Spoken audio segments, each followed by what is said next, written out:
What's up, guys? Happy Tuesday. Welcome back to another episode of Eat, Train, Prosper. Today, Brian and myself have Mr. Milo Wolf on the podcast. Milo is pursuing a PhD in, if I'm correct, range of motion, specifically for hypertrophy. So this is going to be a fantastic conversation for people like Brian and myself and the listeners who enjoy these types of conversations, as well as there's so many kind of circulating questions that Brian and I often talk about. As we wish we had someone that we could ask these questions to, that had a more in-depth kind of foot in the door understanding of it and is actually researching this stuff. And we are very fortunate that Milo took the time to join us today.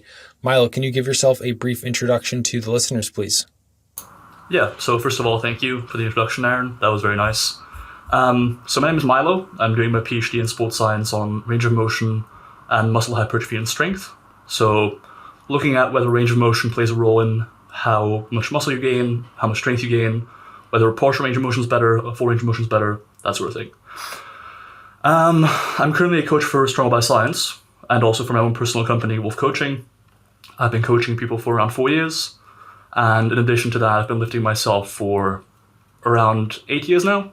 So I have a personal interest in the research as well, I'd say. And you've competed in bodybuilding as well, yes? That's correct. Not super successfully, but it was my first show, and it was definitely an experience.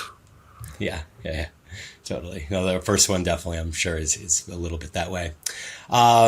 Cool. Well, can you talk a little bit about your PhD? I mean, I know it's on range of motion for hypertrophy, but some of the specifics of what you were studying and the questions you were looking to answer? Yeah. So honestly, going into it, the questions I was trying to answer aren't the same ones I'm answering now. And that's the case with a lot of PhDs, where you go into it studying one thing and you come out of it having studied something else. So initially my plan was to mostly just run some studies comparing doing a partial range of motion to a full range of motion in different sort of populations. Like, for example, in women versus men, because women are generally understudied.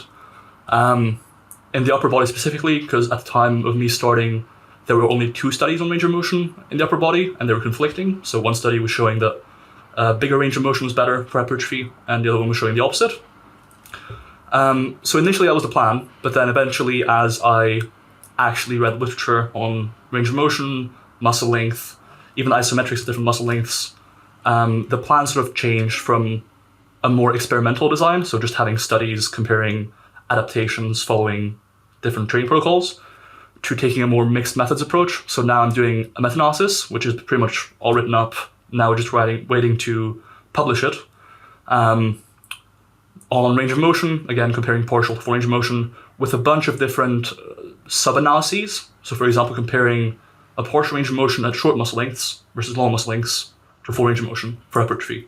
Quite a variety of sub-analyses, also stuff like, does specificity apply to range of motion? So for example, do you need to train the range of motion you want to get better at? Or is there not a big effect actually? So lots of questions there. And those are the sorts of questions that a lot of people are interested in, but unless you're doing a meta-analysis, it's hard to answer with a single study. And then besides this study, I am doing one intervention study, so having people train the calves. The calves are nice to train because not many people train them, so they're relatively untrained, you see bigger effects and so forth. And you can actually recruit people who are training in general, and because most training doesn't really train the calves that well, you don't have to worry about there being some sort of cross-contamination from, let's say, they're squatting. It's not going to grow the calves a ton usually. So there's one training study where I'm looking at partial range of motion versus full range of motion and seeing whether one results in more muscle growth or strength gains. And then finally, there were 2 more studies that are already done now. That's an interview study where I interviewed strength and physique sport athletes and coaches on their practices with regards to range of motion, their perception around range of motion and muscle length, for example, why they do what they do, how they do it, just getting an idea of how it is in the sort of competitive arena, I guess. And then finally, the last study was a survey study where we asked a bunch of people, nearly 800 in fact, and that was just general gym goers, right? So people you see in the gym, as long as they're training for either muscle growth or strength, that they took part. And we asked them again, roughly the same questions, but it was to get an idea of what more general population style people were thinking of range of motion and what practices at large were like. Mm-hmm. I'm sure I could guess how the general population feels about it, but what was the idea or the information you gathered from polling the coaches on it? Polling the coaches on it. So I think with my PhD and my sample, you really have to keep in mind the people I have access to, or the participants, they're a lot more savvy than your average, you know? Like, for example, for my survey, I got researchers to share the survey, which means that people are more likely to be knowledgeable about the scientific evidence overall, and they're going to reply way differently than your average person. Same with the coaches and the athletes. I got some powerlifting coaches, I got some bodybuilding coaches and athletes, I got some CrossFit coaches. Generally, people were pretty clued in with range of motion for hypertrophy, and with powerlifting, people generally thought that the specificity was important. So I think people were pretty sort of on the spot with their answers. Very cool.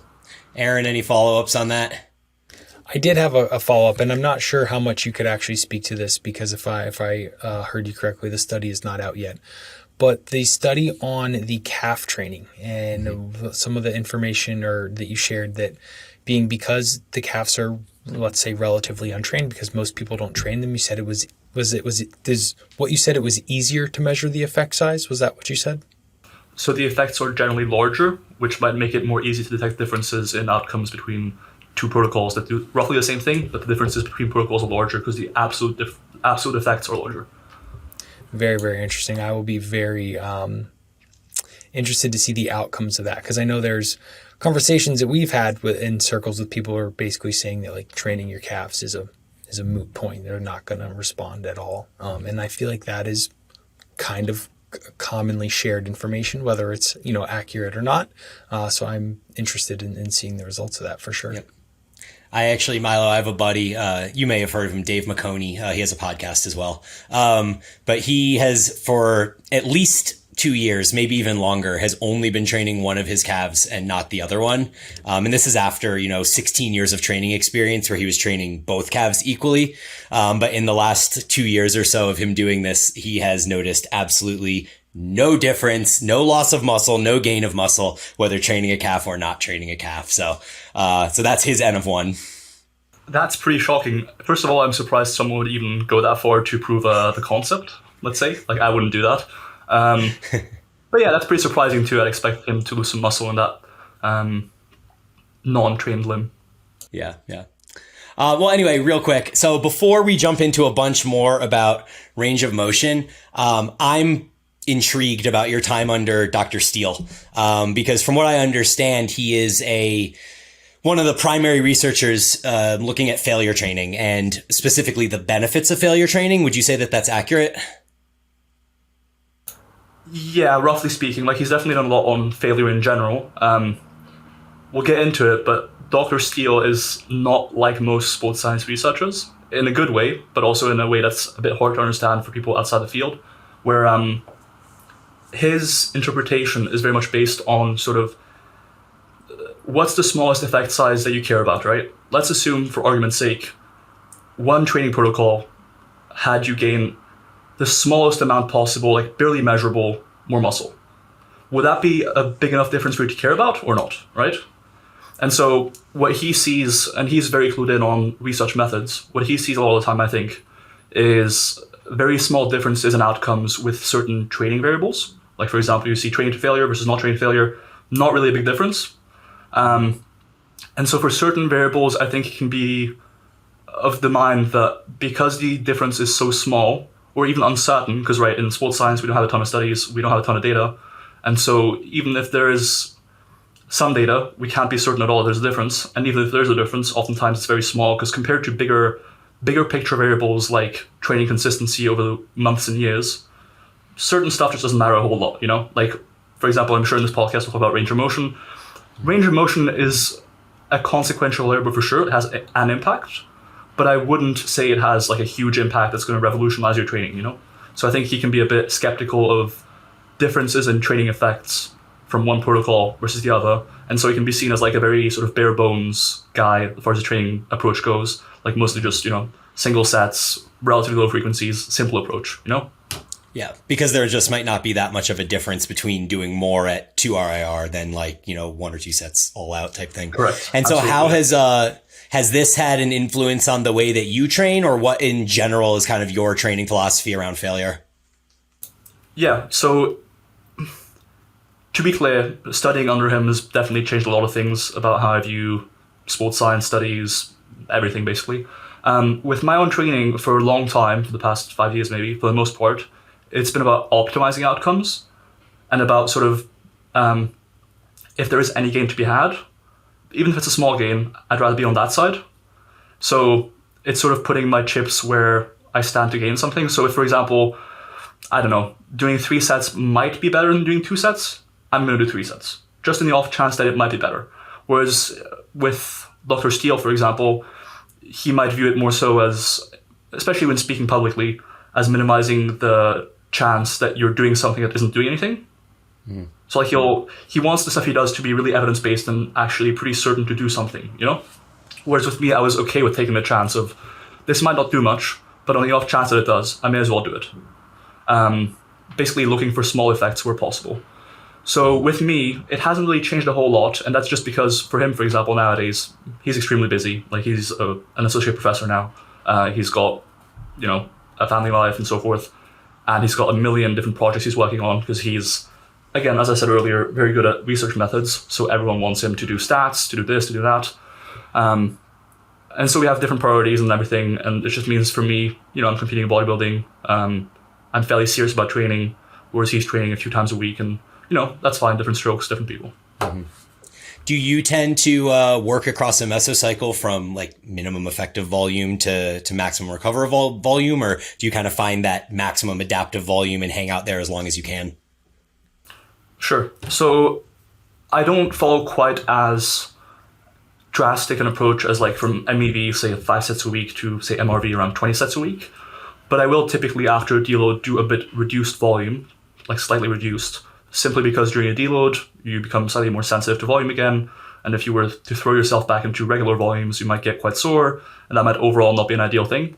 And before a deload, if I have a deload planned anyways, it might make sense for me to train slightly harder, maybe push closer to failure if there is some stimulus to be had there, because ultimately I'll be recovering from a lot of fatigue anyways in the span of a week, that being the deload week. So that's how I usually do it.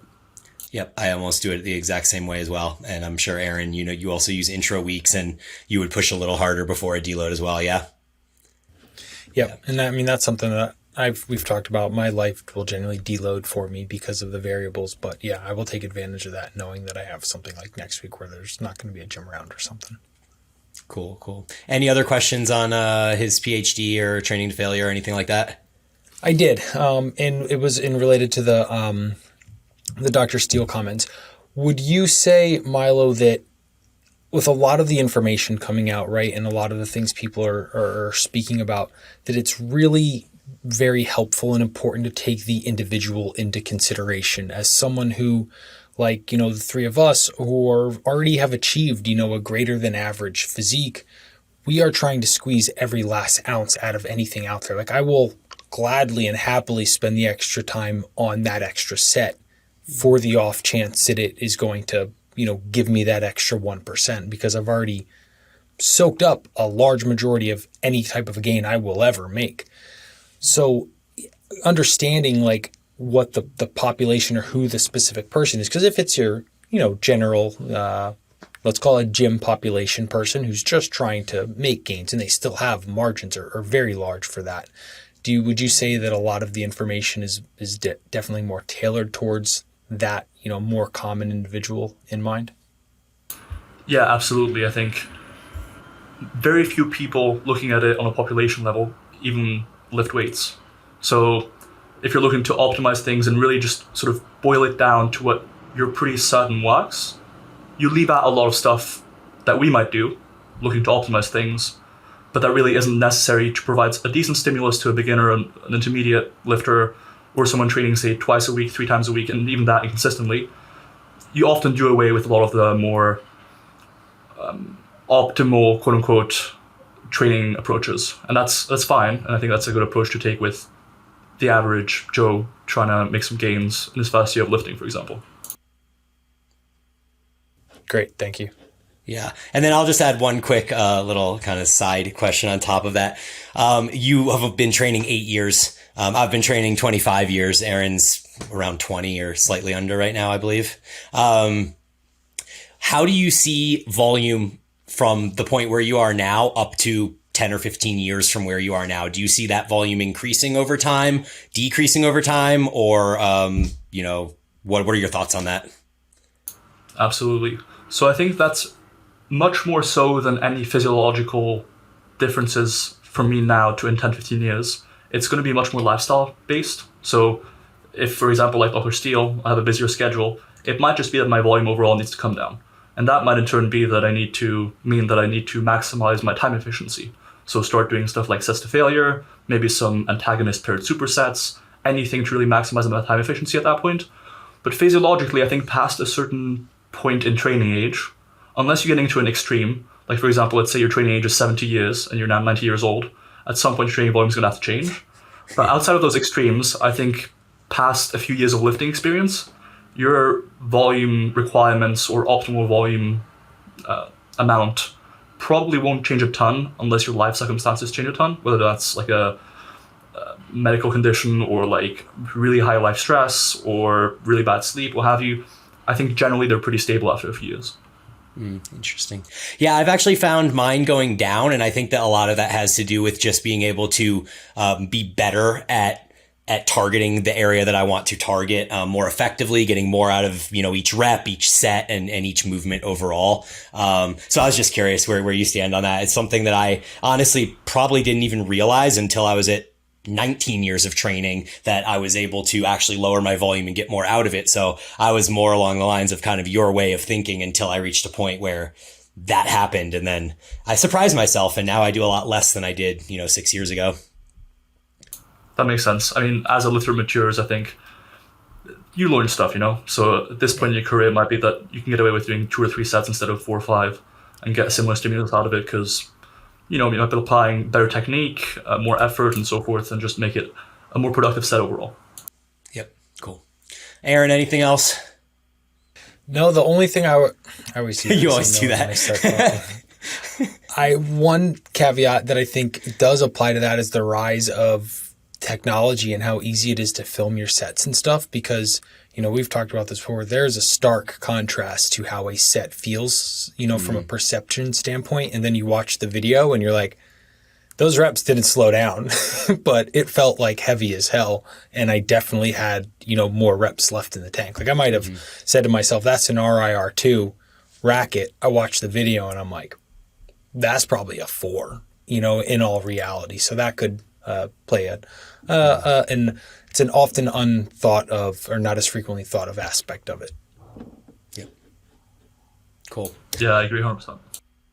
Cool. All right. Well, let's shift gears here and actually talk about some range of motion stuff. So, one of the things that I, for the last year or so, have thought was quite important, and now that I've talked to Zach and Josh from Data Driven Strength and listened to you talk, and I had a kind of side chat with Greg Knuckles about this, I was very concerned about whether it was overloading the lengthened position that was most important, or whether it was this idea of just training at long muscle lengths. And so our listeners will be familiar with this, but just to provide them an example, like you can look at a seated leg curl machine in hip flexion where you're kind of leaning forward, and that will train your hamstrings at a long muscle length, but that doesn't necessarily mean that that movement is hardest at that stretched, lengthened position. It still could be hardest at the short position. So what do you think about those two different things, and does it matter at all?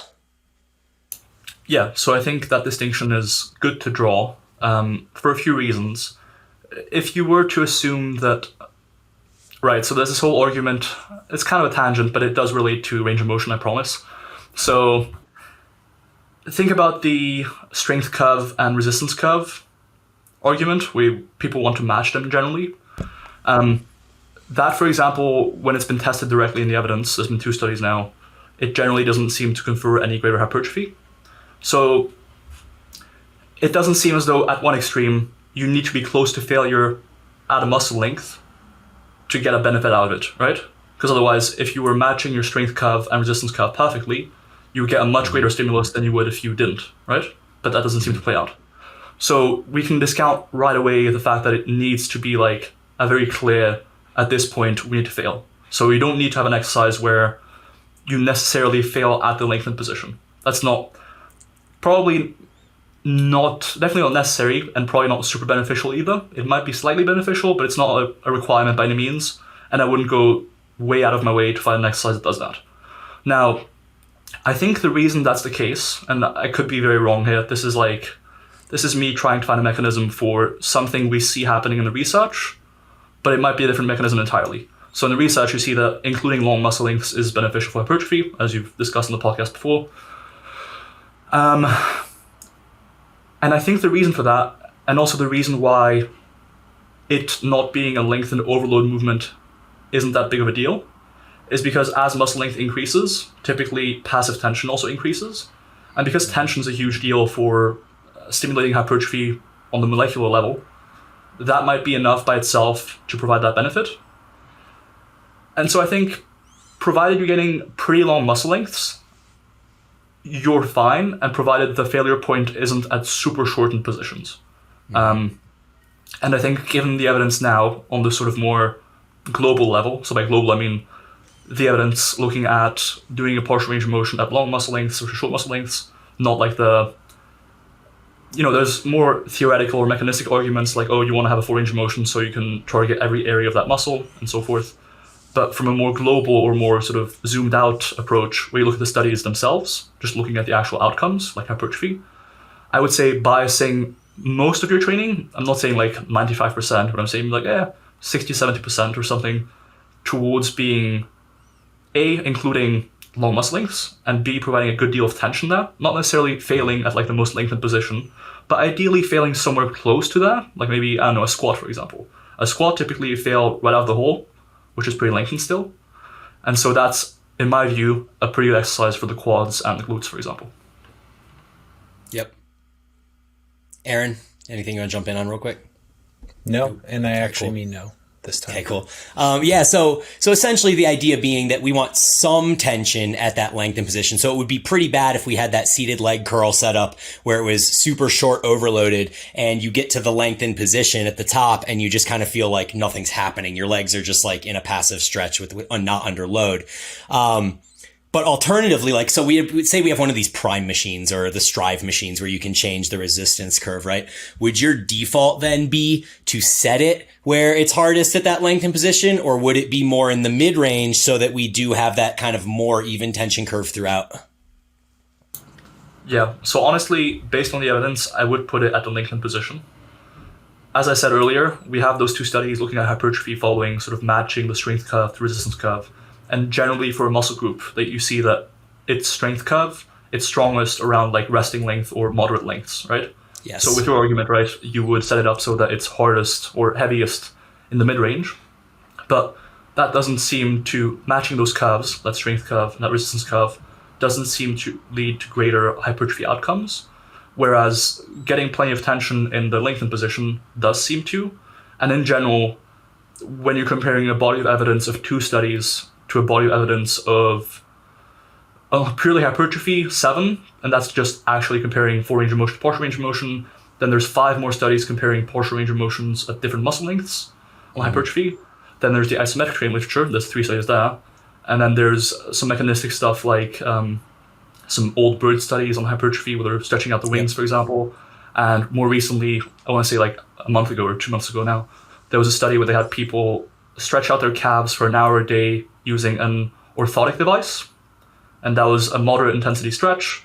And long story short, by stretching their calves for an hour a day using that device for, I believe, 6 weeks, I was actually writing about this earlier for an SBS article, Strong by Science, they saw pretty substantial hypertrophy. And so in general, there seems to be something quite compelling about long muscle lengths for hypertrophy. And so in comparing a body of evidence of 2 studies for the matching the strength curve to the resistance curve to a body of literature that's quite compelling overall and much more powered in terms of how much data there is, I would definitely go towards overloading that lengthened position. Very cool. So one of the things that you guys talked a lot about on the Data-Driven Strength podcast was kind of the different ways that you can accentuate the lengthened position. And we went over there were a couple of different ideas thrown out. There was this idea of basically taking a movement to its failure of its short position. So the example I like to think about is a cable row, because there's just so many partials that can be had after you can't get a full range of motion anymore. And so that would be like, okay, you're doing a set of 8 to 10, you fail, you cannot get your elbows past your back anymore. And then you just kind of let that range of motion gradually fall off. And, in theory, you could probably get 8 to 12 additional partial reps even after you fail at the short position.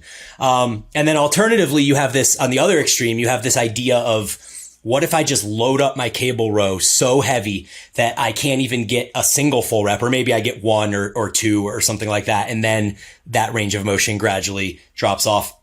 And so I've been experimenting a lot with these different ideas in my training. And then also the reverse drop set. I know, what do you actually call the reverse drop set? You have a different name for it, right? Yeah, so I call it a stretch superset, and that's just because in my experience, I can't actually add weight and do reps afterwards. Like, it's just like, I have to use the same weight and I can get like 2 or 3 reps. So that's why. Okay. So the reason that in the way I implement the reverse drop set, and it might be slightly different, but I only take the short movement to about 2 or 3 RIR so that I don't actually completely fail short. And then I'm able to add 20% load and do partials.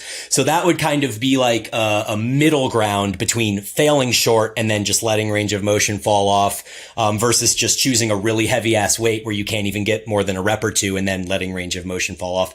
So across my 3 sets that I've been doing on movements like that are very short biased, I've been doing the first exercise to basically concentric failure of the short position. Then I would rest, and the second set would be a reverse drop set. So it would be shy of failure of the short position and then some lengthened partials, heavier. And then the third set would be that third example of just loading up a heavy ass weight where I don't get a single full rep and just hit, 8 to 10 partials or something along those lines. What do you think of that? And have you done any similar experiments on yourself throughout your training recently? Absolutely, I have, yeah. So I guess the question you're asking essentially is, to what extent should we go beyond failure in our pursuit for lengthened reps, right? Because if you look at it this way, let's say right now with the reverse drop sets, you're essentially going quote unquote past failure once. And I know it's not past failure because you're stopping your first set, that full range of motion set, at 2 to 3 reps from reserve. But let's just, for the sake of argument, say it's closer to failure, right? So you have one instance of going closer to failure, reducing that range of motion and fatiguing yourself more.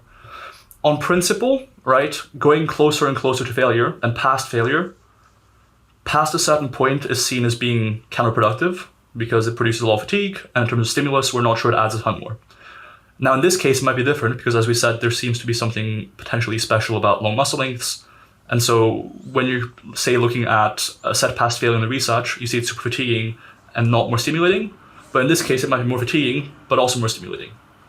So personally, I wouldn't go as far as to have too many iterations of going past failure within that set. So I wouldn't go, okay, right, let's do a set for range of motion, then let's do a set with 3/4, then let's do a set with half, then let's do a set with 1/4, because that's going to be really fatiguing. And the evidence we have on training past failure and to failure is that it's quite fatiguing. And so until we have some sort of evidence to suggest it's actually not that bad, and we get a lot more stimulus by doing this technique, I'd sort of stay away from doing too many iterations of that. I do think if you take the rationale that long muscle lengths are really important to an extreme, for example, you could wind up at, okay, so let's say a partial range of motion rep at long muscle lengths is productive, right? You could go as far as to say, okay, well, why not just isometrics at long muscle lengths, right? Because then that's the ultimate partial, and that spectrum from full range of motion to no range of motion, isometrics are no range of motion, and they're being performed at that most productive muscle length, potentially.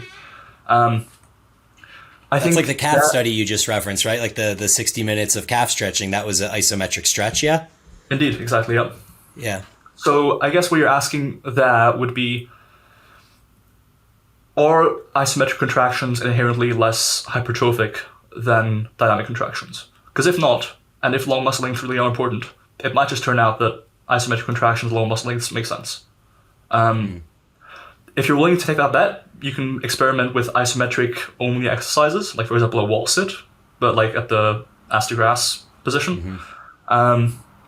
Or even the dead hang or something like that for earlier lats. Or you can do even like if you have a machine pullover, just holding that top position might be quite nice. Or even like a free weight pullover isometric, you know?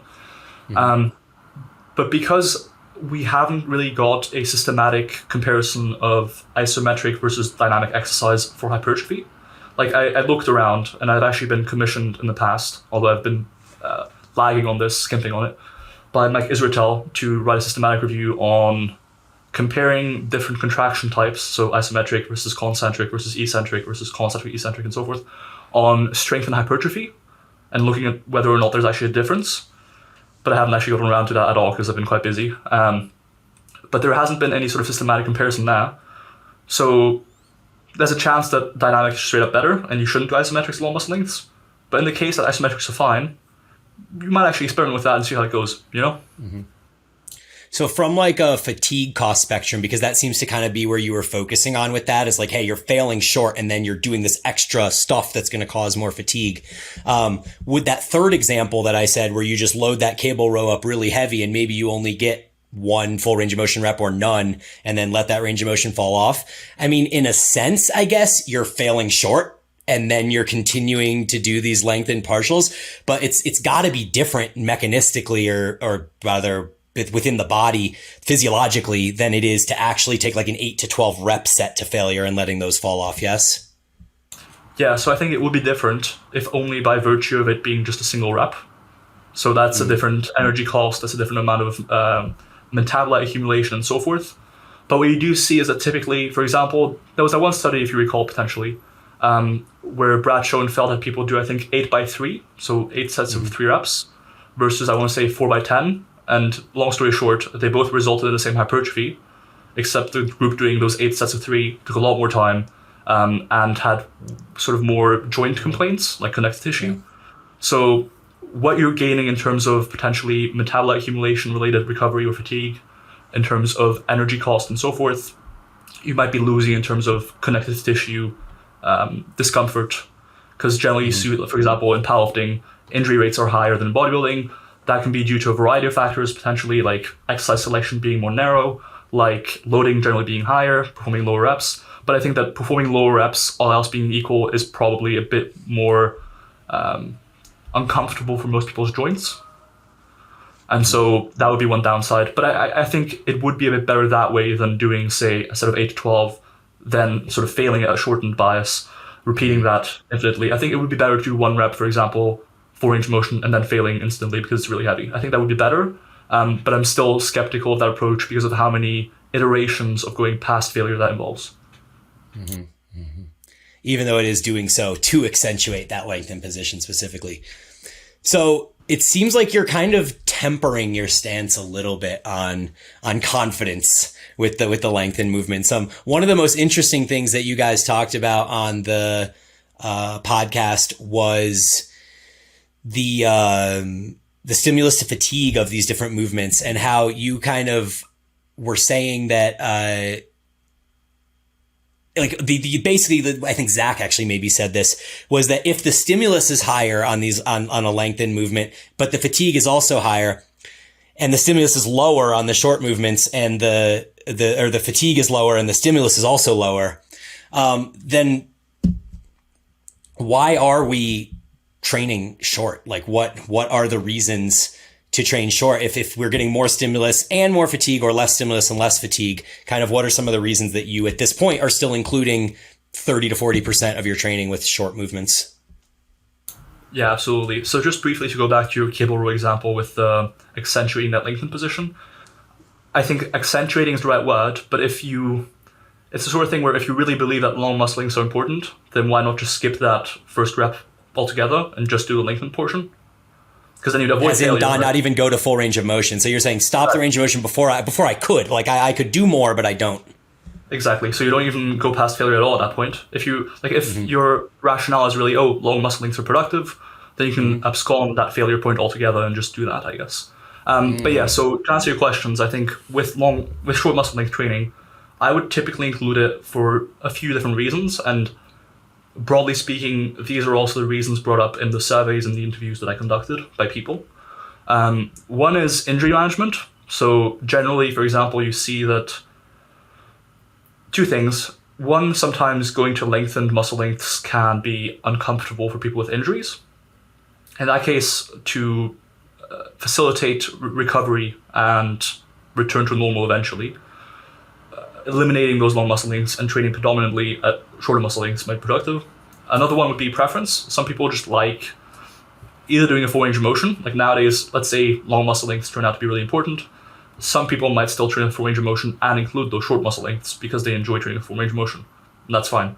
I'm going to keep it purely to hypertrophy here because obviously if you're talking about strength, specificity is important, or if you're talking about quality of life overall, you might want still, again, specificity to everyday tasks. But with hypertrophy, so one is preference, one is injury management. Another one might be, and I'm not super sure of this, it could be right, could be wrong, is regional hypertrophy.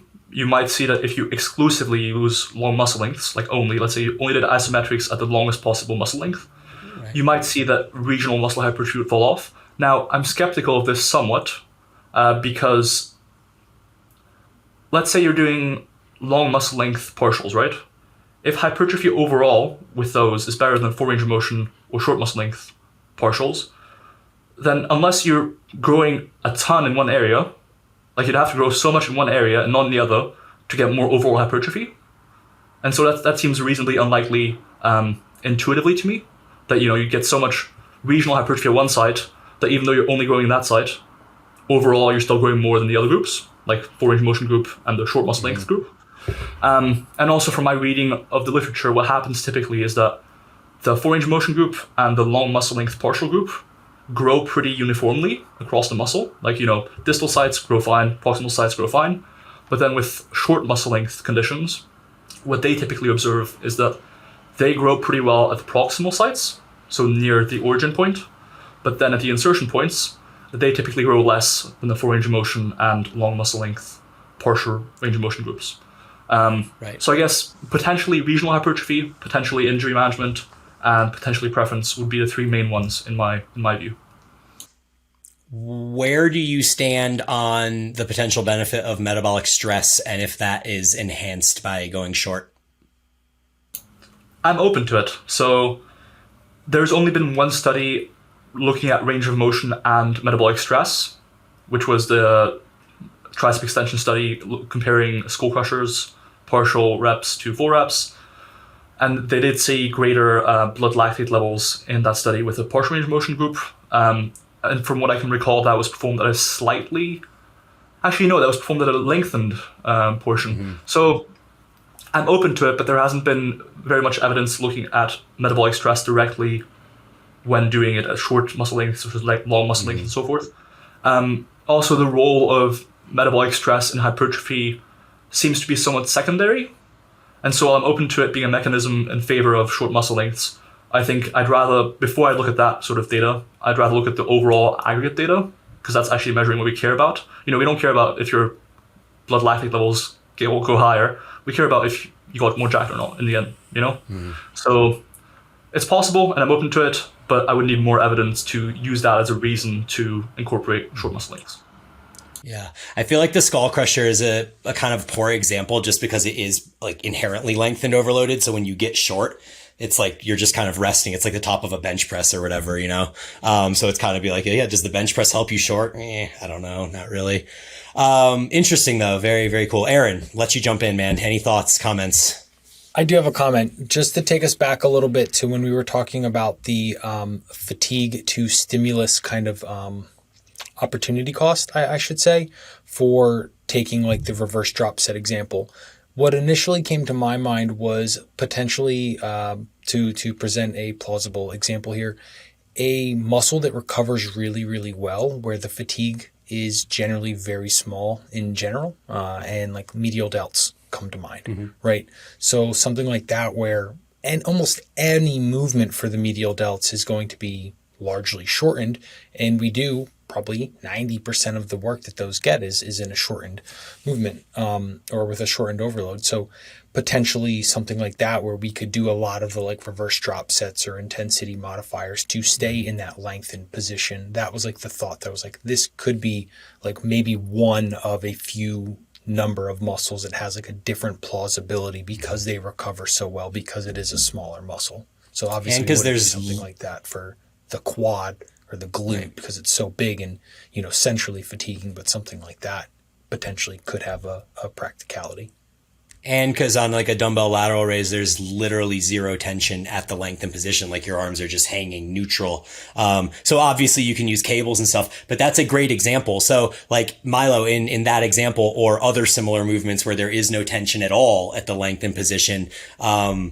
What is kind of your solution to that? How do you generally handle those in your own training or that of clients? Yeah, so actually, I think I read this from you, Brian, and I'm not 100% sure if I did, and if I did, I'm copying you, and that's cool. I own it. But generally, to determine what muscle group I like to use any sort of lengthened emphasis technique on, I would simply perform a reverse drop set, as you call it, or like a lengthened superset, and see how many more reps I can get for that exercise. If I can get a good number of reps, that's usually a good sign that that muscle group might benefit from such a technique. So for example, with a skull crusher, as you mentioned earlier, I've tried it on there. I get like, if I did 12 reps on my full range of motion set, I'll get like 1 or 2 extra, max, Whereas with a lateral raise, I might get like an extra 10, So I think that's usually a good approach. And that typically means that muscle groups like chest, triceps, quads, and hamstrings don't respond super well to enhancing that lengthened position even more. Because it's already being plenty enhanced. You don't need to worry about doing lengthened supersets or reverse drop sets or anything, because you're getting plenty of attention there already. But for muscle groups like biceps oftentimes, or like side delts or back, or calves to an extent too, you might find that with those, you do benefit from doing that reverse drop set and getting more emphasis on that lengthened position that you otherwise wouldn't. Mm-hmm. I do think when you're doing reverse drop sets or lengthened supersets, I would almost always recommend staying pretty shy of failure on that first set. So never going to failure and then failure again, unless you really need to maximize time efficiency, because then, if your constraint isn't recovery, it's time, you can just train balls to the walls and maximize stimulus, and that's your main concern. But if recovery is a concern, then I would always keep like somewhere between 1 and 4 reps in the tank on the first set, and then usually also 1 to 4 reps in the tank on the partial range of motion lengthened bias set, just because the same rationale with failure having a bad stimulus fatigue ratio should also apply to that partial set. It's not an exception. So I'd keep 1 to 4 reps in reserve on both those sets. Aaron? No, that was perfect for me. It's exactly what I was looking for. Thank you. Did I copy you? Yeah, so that was a post that I made that was using partials to help you determine like where the movement is overloaded. So yeah, I appreciate the shout out. That's awesome. I was going to say something else on this and now my mind just went blank. Aaron, help me out here. Jump in with something. I was using all of my mental capacity to take the conversation back to that example that I had. So I'm used up. All right. Okay. Cool. So Milo, have you done any of this stuff that is just straight up going as heavy as you can so you can't even get a full rep on these short movements and just doing these lengthened reps and sets versus, like, for example, I saw you the other day post about your chest supported rows, and you talked about how you really want to get that big stretch over the top, and then you really like to come back and like contract at the backside. And you were like, but if you can't get the big contraction at the backside, you at least want the stretch on the front side, which like I fully agree with. But like, have you taken a movement like that and just loaded it super heavy and done that like bottom, 3/4 of range of motion or whatever? Yeah, so that's actually where some of the constraints of partial reps jump in. So in my survey, for example, I asked people, okay, what range of motion do you use and why don't you use more or less range of motion? And then gave a list of common reasons, and they can add their own reasons and so forth. One of the reasons I don't do that is because, for example, for machines, oftentimes there just wouldn't really be enough weight on the stack to do that. For some machines, like the machine rows, oftentimes, it's not that heavy, and so you can't really do that.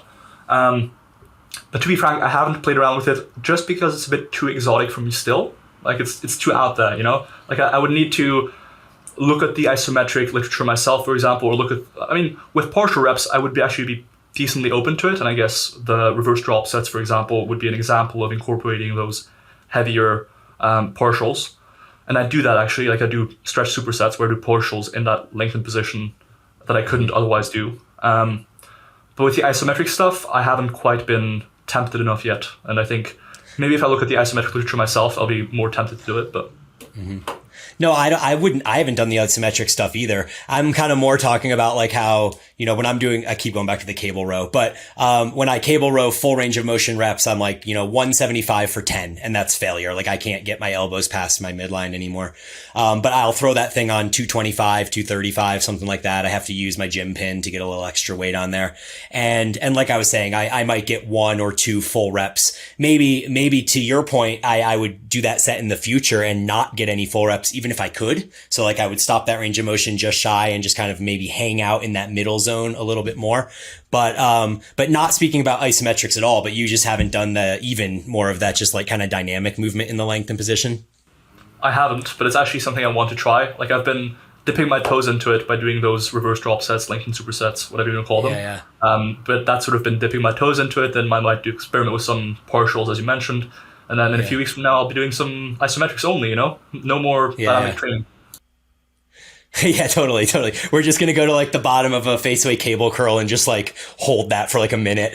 No, I find that very interesting how much trepidation you have with this. And scientifically, I think it makes a ton of sense. I just find it very intriguing because I guess I jumped the gun super fast and I was really excited about this and I went like full force head in. And I've truly enjoyed it. And I think one of the components that I really like the most about training at long muscle lengths more and not going completely short is that it actually feels subjectively like less painful because you get short and you get all these like metabolite builds up and the lactic acid and the muscle burns and all that stuff. But when you're hanging out at long muscle lengths and just letting it stretch you out isometrically and then, just getting like a few degrees of range of motion from there, it's obviously hard on your body to not like want to rip in half type thing. But it's definitely not as painful as going short. And so I assume that was something that was mentioned in some of those surveys you did with the people as well? Yeah, so comfort and pain were 2 major reasons why people did a certain range of motion. Often, so what you see in clinical research, so shout out James Steele once again, he did his PhD on lumbar extension strength and training the erectors for back pain, lower back pain. And so, for example, in his PhD, he noted that generally people experience more pain if they have an injury at extremes in range of motion. So like the fully lengthened position and a fully shortened position. And so, people generally noted that those extremes would be a bit more painful and they'd avoid them for that reason. And the burn can be a bit too much as well. So definitely, yeah. Mm-hmm. Interesting. Aaron, thoughts? Anything to add? No, it just what I was thinking of is that I was thinking like a mental note to look up that research on that specifically, what you just covered. That's very interesting to me. Yeah. Indeed. James Steele did a lot of research on performing lower back training for lower back pain specifically. What were the movements primarily being used in there? I mean, I assume it wasn't like hip hinges and stuff? It wasn't, no. Although actually we ran a study a few years back comparing so I'll explain. The machine they use for the training of lower back is a very specialized machine. It's basically you fix all the joints in the body, like the hips, the knees and everything. So the only motion allowed or feasible is that of the spine, because otherwise what you see oftentimes with extension rows, like the rows I was doing on the machine row where I try to extend my spine, oftentimes what you'll see, and the reason I'm using the machine and not the cable or free weights, is that it's hard to differentiate as an individual while you're doing a complex movement. Am I moving my hips here or am I moving my spine? Like, am I bending over more or am I actually flexing my spine itself? And that's why with ab training, for example, as well, you see that people do a lot of hip flexion as well at the same time as doing their spine flexion.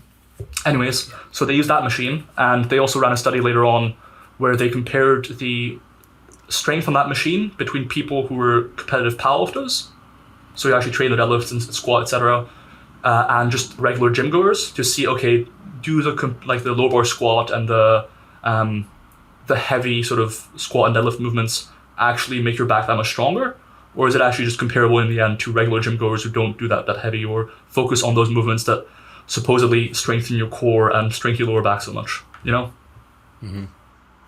So it was just isolating spinal extension and flexion, almost like you were doing like a subtle cable crunch, but kind of reverse wise. Correct. Yeah. And I've used that machine. It gives you pumps in places you've never felt a pump before. Yeah. No, I can imagine. I remember like from our CrossFit days, Aaron and I both were competitive CrossFitters back in the 2010s, 2015 timeframe. But man, low back pumps were definitely the most debilitating that you can possibly get in the middle of a workout. Yeah, they're not comfortable. They make you want to lie down, but even when you lie down, you're still uncomfortable and nothing helps. Yeah. Are you more likely, I assume yes, but are you more likely to take a movement that is short overloaded closer to failure than you are like a lengthened compound, like an RDL, a squat, pendulum, something like that? That's correct. Although, as I said earlier, I would typically opt for a lengthened overload movement in the first place. So like there's relatively few exercises in my program right now, for example, where the failure point is clearly a shortened position. If there is, it's usually a pretty good movement overall in terms of matching the strength curve and the resistance curve, just because then, even if I do fail at a shortened point, at least there's still some good tension in the lengthened position too. Mm-hmm. So is that like leg curls, leg extensions would be examples of short movements that you're still doing because they have good resistance curves? Yeah, correct. And in those movements, I'm also more likely to actually use lengthened supersets to overcome that limitation. Like some stuff, I don't know, leg extensions, they're really good for a variety of reasons in some ways, not in every way. But they're really good in some senses because, no lower back involvement. So at the end of a session, when you're already pretty wrecked, can be good. They're appropriate for higher rep ranges. And if you want to include a variety of rep ranges, they can be helpful because they're not as systemically fatiguing as, say, a squat, where if you try to squat for 20 reps, you wouldn't get close to local failure. And so leg extensions can be nice in that sense. But then you can overcome some of the limitations of the exercise by, for example, doing that reverse drop set, lengthened superset. Yeah. So do you tend to find yourself when you're looking at the arms and the delts that naturally have a lot of these like kind of short overload movements, do you find yourself opting more for like, an over the head tricep extension and like a cable faceway curl or an incline curl, and maybe doing like a dual cable lateral raise behind the back type thing, like using movements like this so that you get some of that tension in the lengthened position more? Absolutely. I think there is a bit of a trade-off for certain body parts and exercises with time. So for example, you mentioned the behind the back dual cable lateral raise. For that exercise, you need access to a specific piece of equipment that often will be highly used in gyms. And so, oftentimes if I don't have that, fuck it, I'll just grab a pair of dumbbells and do some laterals and then do just a partial rep at the bottom, and that does a pretty good job too. It might not be quite as good in my opinion, but it's less hassle. If I'm short on time or what have you, I'll just opt for a piece of equipment that's more widely available and circumvent some of the issues by doing something like a reverse drop set. Yeah, and you can definitely use a single cable and just emulate the same body position, putting the arm behind the back and doing your lateral raise that way or whatever too. So no, I fully feel you on that. And I think using unilateral movements with cables is probably a much more respectful way of operating in a commercial gym anyways. It is. But then again, like with the single arm option, it's still pretty time effective or time efficient, but it's not quite as time efficient. But it is definitely a better option in terms of you'll more easily have access to it, and you're not that guy who uses the cable rack for 45 minutes and no one else can do anything. Yep. Aaron? I was just going to say, there's nothing wrong with being that guy. I feel you. First come, first serve. And people can always work in. They just have to get over the fear of approaching you to ask. But I always say yes when they do ask. That is true, and I agree fully, actually. All right, so the last question I have, and then I think Aaron potentially had a question at the end for you as well. I don't know if he still wants to ask that, but my last question is about all of the stuff that Paul Carter is putting out, about how not all muscles respond to stretch-mediated hypertrophy. I assume that there is some sort of gradient where some respond better than others. This may or may not have to do with biarticular muscles. I think that probably plays some part of it. But where do you stand on, all muscles respond to stretch-mediated hypertrophy or some don't, and which ones don't, and maybe there's more than others? What are your thoughts on that whole thing? Sure. So full transparency, I've heard the claim, but I've rarely heard the rationale behind it. So I might respond to it and be like, yeah, no, this is dumb. and then actually hear the rationale and be like, oh, wait a minute, it makes a lot of sense. From my perspective, in practice, you can make that argument to some extent. So for example, let's say the quads, right? We mentioned the quads earlier. You get plenty of tension at a stretch position already. So you don't need to seek out more stretch-mediated hypertrophy. So in practice, if you just hear that sentence out of context, you might think, oh yeah, that's fair enough, because you don't need to focus on that anymore. But then on a more sort of theoretical level, I think muscles have different structures and so forth, and that's fair enough. And muscles can be single joint, multi-joint, hamstrings versus, for example, I don't know, soleus. I was going to say calves, but the gastroc inserts the knee. So there can be differences in those, but I don't really see how that would preclude them from being susceptible to stretch-mediated hypertrophy. Like, fundamentally, the passive tension increases as muscle length increases. That's on a fiber level. Like, an individual fiber attached to a joint will do that. Simply as passive structures get stretched out, the analogy of the rubber band works pretty well, where, you stretch out a rubber band, there's some tension to return to resting length. And I don't see why different muscles of different architectures, crossing a different number of joints, I don't see how that would change that fact. I can see how in practice, as I said, it can differ for different muscle groups depending on what the exercises training them typically do in terms of resistance curve and so forth. But I don't think that's a particularly compelling rationale. And I think ultimately with the range of motion stuff, for example, now, or the partial range of motion stuff at different muscle lengths and so forth, we've studied quite a few different muscle groups, and the findings are pretty consistent. So you can make an argument based on the theoretical length-tension relationship of a muscle because of its structure and so forth. But fundamentally, if we have studies looking at that muscle group and we see more hypertrophy at low muscle lengths, then I think that mechanism of action that you're hypothesizing about, that you don't even have that much good evidence sort of establishing your mechanism, we can forget about that until the sort of primary evidence, the direct evidence on hypertrophy shows otherwise. So that's my stance. Interesting. Yeah, I wish that I had actually looked at Paul's post right before coming on here so that I could speak a little bit to the exactly what he was talking about regarding the mechanisms. But I know for sure that the two muscles he said that do not respond to stretch-mediated hypertrophy are the biceps and the triceps of the arms. And he actually used that overhead extension study as proof of how the triceps do not actually respond to stretch-mediated hypertrophy, despite I think the common perception of that study is that proves that they do. So if you're interested, it might be worth going back and checking out his post on that and just seeing, if he makes a compelling argument for it. But I had Cass on a couple weeks ago, and he also, I asked him the same question, and he answered it similarly to you, basically saying that there are certain muscle groups that respond more to it than others, but that they all at some basic level will respond to stretch-mediated hypertrophy. Yeah, I agree. I think that tricep study is quite interesting, right? There are a few things with it. First of all, the most absurd thing at first glance were the effect sizes. The effect sizes were way larger than you'd think. Like they were, usually with range of motion, for reference, my meta-analysis revealed the differences of 0 to 0.3, right? Usually.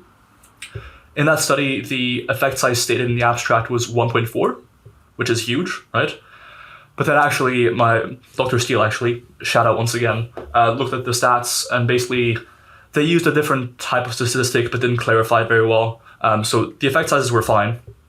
But the confusing thing about that study is that all three heads of the triceps grew more when only one of them is actually crossing the shoulder and thus influenced by shoulder position in terms of length. Which is odd. To be honest, I'm more than willing to just put that down to a sort of type 1 error, like a false positive. I don't think there's anything more to it than that. With relatively small sample studies, you'll see type 1 errors fairly often. It's not a big deal. And because the broader field still points in the same direction, I'm not too fussed. But I will say when I see people using that study as long muscle lengths are super important. I'm yeah, there's a lot of other studies too, and this one seems a bit odd in some ways, so why not use other studies instead? Do you think that the position of the elbow, whether being in the scapular plane or completely out to the side, could impact whether the long head or medial lateral heads would be receiving more stimulus? Yeah. So full disclosure, biomechanics is not my strong suit, so I couldn't tell you for sure. That said, like, it would make some sense. I think differences might be too small to really matter all that much. Like, I think both would result in more stretch overall in long head. One might result in a bit more stretch, potentially. But then again, that hasn't been studied directly again. And I think the difference in stretch would be relatively minor and maybe not that important in the grand scheme of things. But again, biomechanics is not my strong suit. Cool.